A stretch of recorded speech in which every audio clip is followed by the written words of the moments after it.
ये टीवी 9 भारतवर्ष की महा कवरेज है और इस वक्त हम ग्राउंड ज़ीरो पर हैं, यानी कि ज़ीरो लाइन पर। ये भारत-पाकिस्तान की सीमा है और फेंसिंग आप देख सकते हैं।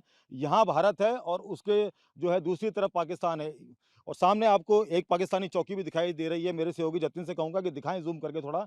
और ये जो चौकी है, लेकिन जो भारत की बीएसएफ है, वो पूरी तरीके से यहाँ पर तैनात है। लगातार यहाँ गश्त करी जा रही है और उसके साथ-साथ में जो एलओसी में टेंशन बढ़ी थी, उस टेंशन के बाद में बीएसएफ हाई अलर्ट मोड पे है। हालाँकि हमेशा ही बीएसएफ हाई अलर्ट मोड पे रहती है, लेकिन इस वक़्त किस तरीके से जो है डिप्लॉयमेंट बढ़ाई गई है, ये तस्वीरें बताती हैं कि यहाँ पर जो बीएसएफ के जवान हैं, वो किस तरीके से दिन और रात इस तपती धूप में दोपहरी में जो ये तापमान 45 डिग्री से ऊपर है जहाँ वहाँ किस तरीके से मेहनत कर रहे हैं और किस तरीके से जो है यहाँ पर गश्त की जा रही है। सर, आप बताइए कि यहाँ किस तरीके से जो टीमों को डिप्लॉय किया गया है और किस तरीके से जो है रात को यहाँ पर जो है पेट्रोलिंग की जा रही है? देखिए पहली बात तो यह डेवलपमेंट के बारे में हम उतना डिटेल नहीं बता सकते, लेकिन इतना है अभी सिचुएशन माहौल जो थोड़ा अलग सा चल रहा है। ऐसे ही बेशक हाई अलर्ट में रहता है, लेकिन अभी सिचुएशन ये सब थोड़ा डेवलपमेंट वगैरह हथियार का पोजीशन में सब कुछ अलग किया गया है। और हमारे प्रधानमंत्री जी जो संदेश दिया है कि अब कुछ बड़ा होने वाला है, तो हम उस सिचुएशन के हिसाब से हमारे ट्रूप्स भी मोटिवेटेड है, कुछ अलग सा करने के लिए भी सोच रहे हैं। ठीक है? जैसे आदेश ऊपर से मिलेगा उसी हिसाब से कार्रवाई किया जाएगा। तो बाकी ये डेवलपमेंट पहले जो था उससे ज़्यादा हो गया। स्टोरेज एडम लॉजिस्टिक जो है उनका स्टोरेज बढ़ाया गया है। अभी वेट कर रहा है कि आगे के लिए क्या हमारे लिए फर्दर आदेश मिलेंगे। यानी कि किसी भी स्थिति में कोई भी अगर आदेश आता है, तो किसी भी स्थिति से निपटने के लिए तैयार है परिमल जी आप? बिल्कुल, हर एक स्थिति के लिए हम लोग तैयार हैं। हमारे सब हम ऊपर से आदेश के लिए वेट कर रहे हैं। जैसे ही आदेश मिलेगा उसी से कार्रवाई किया जाएगा और मुँह तो जवाब दिया जाएगा। बिल्कुल, ये बड़ी बात है, मुँह तोड़ जवाब दिया जाएगा। बीएसएफ के लिए कहा जाता है कि फर्स्ट लाइन ऑफ डिफेंस, यानी कि दुश्मन की गोली या दुश्मन अगर आएगा, तो सबसे पहले देश की सीमा में सबसे पहले खड़ा होगा बीएसएफ का जवान। बिल्कुल, हम सबसे पहले है, फर्स्ट लाइन ऑफ डिफेंस हम लोग हैं। और ये कन्फर्म है कि यहाँ से वो लोग आगे मुश्किल है, हम कभी जाने ही नहीं देंगे यहाँ से और यहाँ से हम उनको रोकेंगे और उनको मुँह तोड़ जवाब यहाँ से दिया जाएगा। ये जो हमला हुआ और भारत के नागरिकों के साथ में जिस तरीके से बर्ताव हुआ और कुछ नागरिकों की मौत भी हुई, इसको लेकर क्या कहेंगे आप?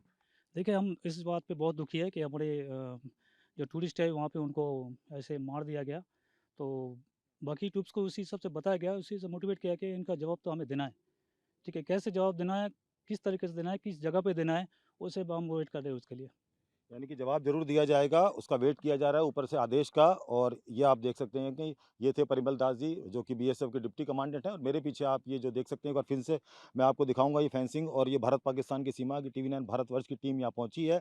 और ये अपने दर्शकों के लिए हम दिखा रहे हैं ये तस्वीरें कि किस तरीके से यहाँ पर जो बीएसएफ की जो तैनाती है, बीएसएफ किस तरीके से हाई अलर्ट मोड पर है, बीएसएफ की किस तरीके से जो है यहाँ पर पेट्रोलिंग की जा रही है और किस तरीके से डिप्लॉयमेंट बढ़ाया गया है।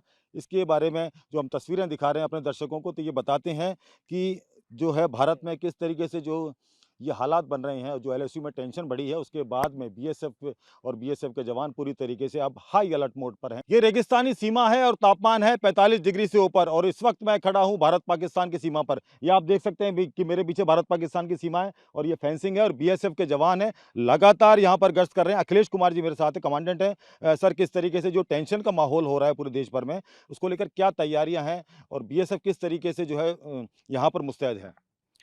सबसे पहले तो मैं सीमा सुरक्षा बल की तरफ से सभी देशवासियों को जय हिंद कहना चाहूँगा।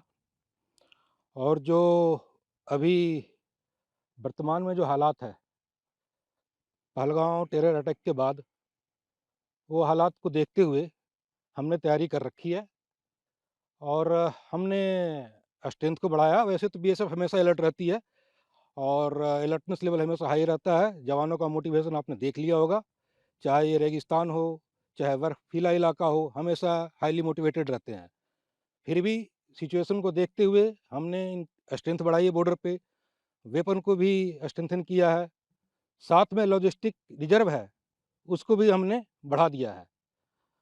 हमारी नज़र सामने दुश्मन पर भी है, उनकी एक्टिविटी के ऊपर है और हर एक्टिविटी उनकी हमारी नज़र में है, हमारे इंटेलिजेंस एजेंसी के थ्रू।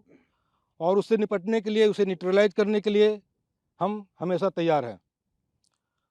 और जहाँ तक उनका डिप्लॉयमेंट की बात है, ऑपरेशनल इशू है, इसलिए मैं ज़्यादा नहीं बताऊँगा, लेकिन यस, सारी उनकी जो मूवमेंट है हमारे नज़र में है, हम तैयार हैं उसको न्यूट्रलाइज़ करने के लिए। सर दूसरी तरफ जो है पाकिस्तान की सीमा है, क्या कुछ वहाँ हरकतें देखने को मिल रही हैं? क्या इसकी इसकी वजह से जो है एकदम से जो है बीएसएफ जो है एकदम से हाई अलर्ट पे है? यस, उनकी मूवमेंट ऑन ग्राउंड तो नोटिस नहीं हुई होती है, लेकिन यस, जो रिपोर्ट है उसके अनुसार उनकी भी स्ट्रेंथन की गई है। लेकिन उससे निपटने के लिए उन्हें न्यूट्रलाइज़ करने के लिए हम तैयार हैं। सर बीएसएफ के लिए कहा जाता है कि फर्स्ट लाइन ऑफ डिफेंस, यानी कि अगर कोई भी दुश्मन आएगा तो सबसे पहले बीएसएफ आगे होगी, बीएसएफ सामना करेगी। तो इसके लिए आप जवानों को क्या संदेश देना चाहते हैं कि किस तरीके से मोटिवेट करना चाहते हैं उन्हें? देखिए, देश, देशवासी, तिरंगा, जज़्बा, ये हमारे सारे सीमा प्रहरी के दिलों में कूट-कूट कर भरा हुआ है। इन्हें ये ऑलरेडी मोटिवेटेड हैं, तभी बीएसएफ जॉइन किया इन्होंने। इन कठिन परिस्थितियों में और कोई आता नहीं है। जो मोटिवेटेड हैं, वही बीएसएफ में आते हैं और इनसे तो हम मोटिवेशन लेते हैं। यस, इनका जो लॉजिस्टिक सपोर्ट है, हम उसको मेंटेन किए रखते हैं। जितना हमारे पास रिसोर्सेस हैं, मैक्सिमम यूटिलाइज़ बॉर्डर के ऊपर करते हैं, ताकि इनको कम्फर्ट लेवल मिले, बाकी ये ड्यूटी के लिए हमेशा तत्पर रहते हैं। सर को डिप्लॉयमेंट भी कुछ बढ़ाया गया है, कुछ संख्या कुछ बढ़ाई गई है यहाँ पर? डिप्लॉयमेंट बढ़ाई गई है, संख्या ऑपरेशनल इश्यू है, मैं नहीं बताऊँगा, लेकिन डिप्लॉयमेंट बढ़ाई गई है, यस। ये जो लास्ट 3 दिन में जो डेवलपमेंट हुआ है, उसमें बढ़ाई गई है। सर राजस्थान की एक लंबी चौड़ी सीमा है, तो इसको लेकर क्या कुछ, क्योंकि बहुत लंबी चौड़ी सीमा है, रेगिस्तान बीच में पड़ता है, तापमान ज़्यादा रहता है, तो ऐसी परिस्थितियों में, कठिन परिस्थितियों में किस तरीके से काम करते हैं? अ, कठिन परिस्थितियाँ हैं, आपने देखा, तो उसी हिसाब से हमने तैयारी भी कर रखी है। यस, सबसे ज़्यादा इम्पोर्टेंट है इनका मोटिवेशन लेवल। हम रि जो सोर्सेस हैं, रिसोर्सेस हैं, हम प्रोवाइड करवाते हैं और गर्मी का सीज़न है, तो आपने देखा होगा सभी जवान चश्मा, पटका और जो भी प्रिकॉशंस हैं, इनका फूड हैबिट, डाइट, सारा उस हिसाब से दिया जाता है, सीज़न को देखते हुए, परिस्थिति को देखते हुए। लेकिन सबसे इम्पोर्टेंट इनका मोटिवेशन लेवल है, जो हमेशा हाई रहता है। सर देश के नाम एक संदेश, क्योंकि अभी जो हालात हैं तो इसको लेकर। सबसे पहले तो जो पहलगाँव टेरर अटैक में जो शहीद हुए हैं, उनके लिए सीमा सुरक्षा बल और जवानों की तरफ से गहरी संवेदना व्यक्त करता हूँ और मैं ये संदेश देना चाहूँगा कि उनका शहादत व्यर्थ नहीं जाएगा। जो हमारे प्रधानमंत्री मोदी जी ने जो आह्वान किया है, उसको हम अंजाम तक पहुँचाने के लिए तैयार हैं और बाकी आम जनता में जो आक्रोश है, गुस्सा है, टेररिज़्म के खिलाफ, दुश्मन के खिलाफ, उससे कहीं ज़्यादा हमारे पास है, क्योंकि हमारे पास दुश्मन सामने दिखता है। तो हम तैयार हैं, पूरी तरह तैयार हैं और बस एक आदेश का इंतज़ार है। बिल्कुल सर, बहुत बड़ी बात आपने कही है। भारत की जनता है, वो सिर्फ़ अपने आप को जो है फ़ील करती है क्योंकि बॉर्डर पे बीएसएफ खड़ी है। उनका जो भरोसा है, उसको पूरी तरीके से आप कायम रख रहे हैं। तो जो भारत की जनता है, वो ये चाह रही है कि जो दुश्मन है, उनको जल्द से जल्द एक करारा जवाब मिले। यस, जनता चाह रही है, गवर्नमेंट चाह रही है, हम चाह रहे हैं और भरोसा रखिए, हम पे रखिए, सिक्योरिटी फोर्सेस हैं, सब पे भरोसा रखिए, हम जल्दी उसका बदला लेंगे। बहुत-बहुत शुक्रिया। तो ये थे अखिलेश जी, ये कमांडेंट हैं यहाँ बीएसएफ के, और इन्होंने एक संदेश भी दिया है कि जो पहलगाम में जो कुछ हुआ उसका बदला ज़रूर लिया जाएगा, केवल एक आदेश का इंतज़ार है। मेरे सहयोगी जतिन बांद्रे के साथ ध्वज आर्या।